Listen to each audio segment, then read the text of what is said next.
안녕하세요, 여러분. 훈유입니다. 운전을 하시다 보면 나도 모르게 어처구니 없는 사고가 나는 경우가 있어요. 누가 봐도 내가 과실이 없는데 왜 보험사는 내 과실 1을 잡으라고 할까? 왜 9대1, 8대2로 이제 보험 처리를 하자고 할까? 이런 의문을 드시는 경우가 되게 많으실 텐데요. 이 상황에 맞는 대처법에 대해서 말씀드리고자 오늘 카메라를 켰습니다. 운전하다 보면 말도 안 되는 상황을 많이 맞닥뜨리게 돼요. 이제 더 어처구니 없는 것은 내 과실이 전혀 없는 상황에서 사고를 냈는데 보험사가 양측 모두가 서로 마치 완전 이렇게 짜고 치는 고스톱처럼 우리 9대1로 하자 하는 경우가 되게 있습니다. 심지어 내 보험사인데, 그러니까 내가 가입한 보험사인데 나를 이제 설득하려는 경우가 되게 많아요. 보통 이제 교통사고에는 10대 빵, 100대 0이 없다 이런 말을 많이 하는데 그 말에는 어떻게 보면은 좀 합리적인 이유가 있습니다. 왜냐하면 그 말 자체가 보험사, 내가 가입한 보험사든 상대방 보험사든 서로 보험사에게 이득이기 때문입니다. 네, 실예를 들어 드릴게요. 10대 0의 경우 나와 상대방으로 나누었을 때 나의 보험료는 유지가 됩니다. 내가 보험료 할증이나 이런 할인 유예라든가 이런 게 없습니다. 근데 상대방 같은 경우는 할증이 되죠. 그죠? 그리고 보험료 할인이 나도 유지가 돼요. 그리고 상대방은 안 되는 것 뿐이고요. 그리고 사고 났을 때 자기 부담금도 저는 낼 필요가 없습니다. 10대 0이 될 경우. 근데 상대방은 내야 됩니다. 예. 그렇게 되면은 일방적으로 한쪽의 보험사가 엄청나게 손해를 보게 되겠죠. 그죠? 근데 9대1만 돼도요. 서로가 과실을 하나씩만 잡아줘도 상황이 많이 달라져요. 어떻게 달라지는지 지금 말씀을 드리겠습니다. 일단 내가 만약에 9대1 중에 과실이 1밖에 없어요. 10%밖에 없어요. 그 경우에는 나의 보험료도 일단 사고 한 건으로 접수가 되기 때문에 이제 할증이 됩니다. 자동차 같은 경우는 대물 할증 기준이라는 게 있습니다. 그 대물 할증 기준에 보통 이제 0.5점 사고인데 0.5점 사고가 할인 유예, 그리고 0.5점 사고가 더 이제 대물의 그 기준치를 넘어가면은 1점 사고로 변해서 할인 유예가 아니라 할증 대상이 됩니다. 그렇기 때문에 심한 경우 상대방이 예를 들어서 외제차다. 근데 내가 과실 1밖에 없다. 근데 내 과실 1을 잡아버리면은 보통 물적 할증 기준이 한 200만 원 돈 되거든요. 대물 처리를 200만 원을 하시게 되면은 1점 사고가 돼버려가지고 바로 할증이 됩니다. 할증 대상이 되는 거예요. 그리고 상대방은 당연히 할증이 되겠죠. 과실이 9가 잡혔는데, 그죠?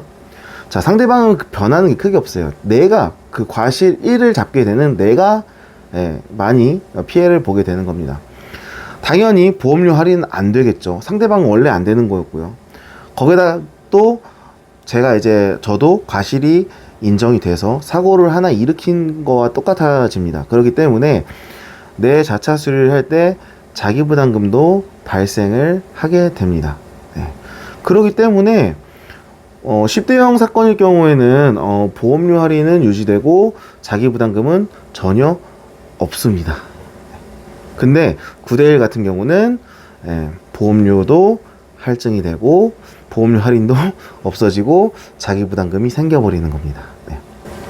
결국 사고를 당한 사람, 낸 사람 모두의 보험료가 할증이 돼요. 그러면은 보험사만 지급할 보험금도 줄어들고 무사고 보험료 할인도 없어져서 2배의 이득을 받습니다. 여러분, 자동차 보험에서 진짜 좀 중요한 게, 만약에 아주 경미한 사고가 났어요. 그래서 내가 물적 할증 기준 200만 원을 넘지 않는 선에서의 사고를 냈어요. 그러면은 보통 내가 보험료 할증 안 일어난다 이러고 좋아하시잖아요. 근데 그것도 좋아하실 게 전혀 아닙니다. 자동차 보험은요, 나의 운전 경력과 나이가 참에 따라서 그 할인율이 계속 매년 적용이 됩니다. 계속 그 나이에 맞는 할인을 보험사는 해줘야 되는데, 3년, 예를 들어서 보통은 물적 할증 기준의 할인 유예가 3년이거든요. 그 0.5점 사고가. 그러면은 그 3년 동안 내가 할인을 받아야 되는데, 내 나이에 맞는 할인을 받아야 되는데, 그 할인을 못 받게 되는 겁니다. 결국 나는 할인을 받아서 싸게 내야 될 자동차 보험료를 결국엔 비싸게 내게 된다는 소리죠. 내 나이에 비해서. 그렇기 때문에 9대 1 중에 1이라도 잡히면요, 엄청난 손해를 운전을 하면서 보게 되는 겁니다.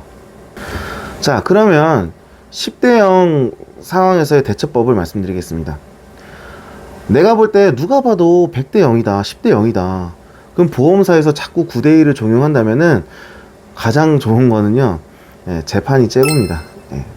왜냐면 재판을 가면 웬만하면 다 100대 0으로 처리를 해서, 너가 물어줘라, 네가 물어줘라, 이런 식으로 이제 재판이 대부분이 납니다. 정말 누가 봐도 나도 과실이 있다, 이런 사고 같은 경우는 뭐 7대 3, 6대 4 이렇게 나눠주기도 하겠죠. 근데 나눠주는 경우는 크게 없습니다. 정말 막 누가 봐도 내 과실이 막 엄청나다, 좀 있다, 대략 한 30-40% 된다, 이런 사고를 판사가 막 너 100대 0 막 이러진 않습니다. 근데 누가 봐도 내가 너무 억울한 상황이다 싶은 거는 웬만하면 다 100대 0을 재판에서 받을 수가 있습니다. 네. 그런데 이제 내가 이제 소송을 가자고 하면은 분명 보험사에서는 분쟁조정심의위원회, 분쟁심의위원회, 분심이라고 부릅니다. 분심위를 가자고 하는데요.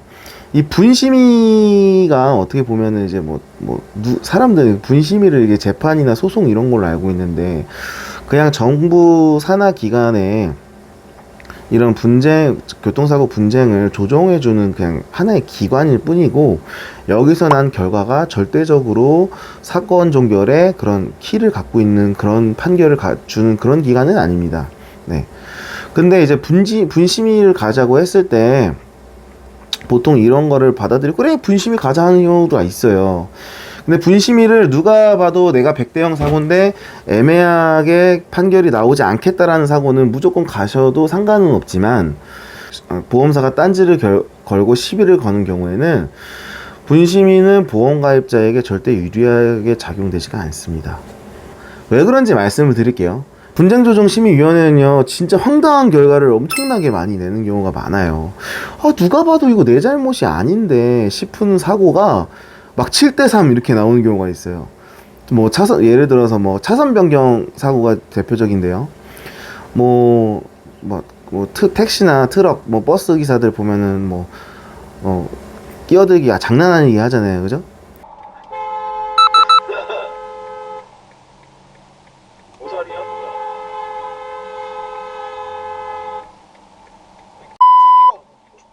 네, 깜빡이 없이 갑자기 옆 차선으로 무리하게 차선 변경을 하다가 옆에 있던 차를 트럭이나 버스가 쳤어요. 그러면은 보통 한 7대 3 정도가 나옵니다. 그렇죠? 왜냐하면은 트럭이 앞에 서 있으면서 알아서 잘 피했어야 한다, 전방 주시 태만, 이런 좀 억울하지만 또 법에는 또 있는 그런 말도 안 되는 그런 걸 이유를 대가지고 분심위 같은 경우에서는 이렇게 내가 억울해도 억울한 사람에 대한 과실을 어느 정도 잡아주기도 하고, 그리고 보험사들의 수많은 보험사들의 그런 민원을 받는 곳이다 보니까 보험사들 눈치도 상당히 많이 봐요. 특히 분쟁조정심의위원회 위원들 같은 경우는 실제로 보험사랑 친한 사람들이 정말로 많습니다. 그렇기 때문에 절대 어느 한 보험사에 유리하게, 그쪽 말로는 이제 공평하게 이제 자기네들이 딱 심의를 해준다고는 하지만, 어떻게 보면은 양쪽 보험사랑 다 친한 사람들이 심의를 해주는 거기 때문에 어느 한쪽이 더 유리하게 그렇게 해석을 절대로 해주지 않습니다. 그래서 분쟁조정심의위원회는 어떻게 보면 필수 코스가 아니에요. 바로 1심 재판으로 가는 편이 시간적으로도 유리합니다. 진짜로 바로 재판을 가시는 게 훨씬 많아요. 근데 상대방의 동의도 필요하죠. 그죠? 바로 분심위를 가실 필요는 없어요.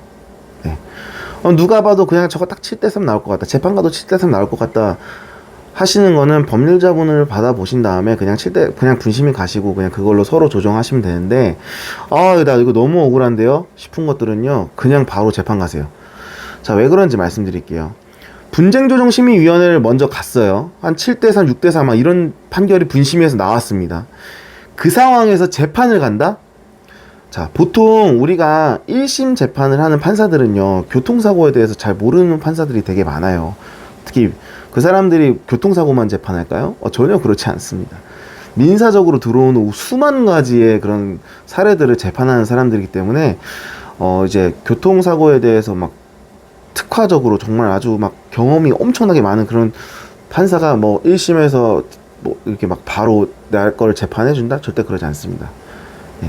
그렇기 때문에 분쟁조정심의위원회의 결과값을 보고 1심 재판에도 큰 영향을 줄 수밖에 없어요. 소송을 가면. 그렇기 때문에 소송을 가시기 전에는 분쟁조정심의위원회를 가실 게 아니고 소송을 할 거면 바로 그냥 소송으로 치고 들어가시는 게 훨씬 좋습니다. 그리고 실질적으로 재판을 갔을 때 그러면 1심은 누가 봐도 그러면 교통사고 잘 모르는 판사기 때문에 나한테 불리할 수도 있지 않냐? 불리할 수 있습니다. 단 1심을 지나서 항소심으로 가시게 되면요, 판사가 적어도 3분이서 블랙박스를 보면서 판단을 합니다. 같이 3명이서 혼자서 판단을 하는 게 아니고 판사 3명이서 같이 그 차량의 블랙박스를 보면서 재판을 하기 때문에 분심위와는 전혀 다른 판결, 운전자한테 덜 억울한 판결이 나오는 경우가 훨씬 더 많습니다. 실제로 그런 사례와 판례를 전 일하면서 정말 많이 봤고요. 그렇기 때문에 마음에 드는 과실비율을 내가 받지 못했다, 너무 억울하다 싶으시면은 소송을 가시는 게 저는 정답이라고 생각을 합니다. 교통사고는 보통 막 피해자도 가해자도 모두가 피해자라고 저는 생각을 해요. 엄청난 시간과 감정 체력이 소모가 되잖아요, 그죠? 어차피 이거 내가 100대 0 같다 싶으시면 소송을 바로 가시고요. 소송을 가시겠다고 하면요, 보험사에서 분명히 분쟁조정심의위원회 관련돼서 이렇게 권유를 할 겁니다. 그런 것도 솔직히 말하면 시간 낭비고요. 어떻게 보면은 더 안 좋은, 나한테 불리한 조건을 하나 달고 소송을 가는 경우가 생길 수도 있기 때문에 웬만하면 그러지 마시고 바로 그냥 다이렉트로 소송을 가겠다고 하시는 거를 저는 추천을 드립니다. 자, 결론을 말씀드리겠습니다. 누가 봐도 내 생각에 이거 100대 0인데 왜 자꾸 보험사에서는 9대 1 잡으라고 하지? 자, 그럼 소송을 간다. 근데 소송 가려고 하는데 자꾸 분심위를 가자고 보험사가 얘기를 한다. 분쟁조정심의위에 먼저 맡겨보자고 한다. 자, 그 경우에는 분심위는 유리할 것이 하나도 없기 때문에, 특히 보험 가입자한테 내 보험사가 나한테 제안을 했더라도 나한테 절대로 유리할 게 하나도 없기 때문에 어차피 소송하실 거면 그냥 바로 가시는 게 시간도 더 빨리 세이브 된다. 그리고 분심위 같은 경우는 한번 가시면요, 일단 최소 3, 4개월이에요. 그거 끝나고 또 소송 가시려면요, 판결 제대로 받는 데까지 보통 1년 걸려요. 그렇기 때문에 바로 그냥 소송을 가시는 걸 저는 추천을 드립니다. 여러분, 저는 그렇다고 해서 변호사가 아닙니다. 그러시기 때문에 실질적으로 전 사고를 많이 당해봐서 그런 일들을 처리를 하다가 알게 된 것들이니 참고해 주시기 바라면서 이번 영상을 마치도록 하겠습니다. 자, 9대1 사고 절대 억울한 일 당하지 말자 였습니다. 감사합니다.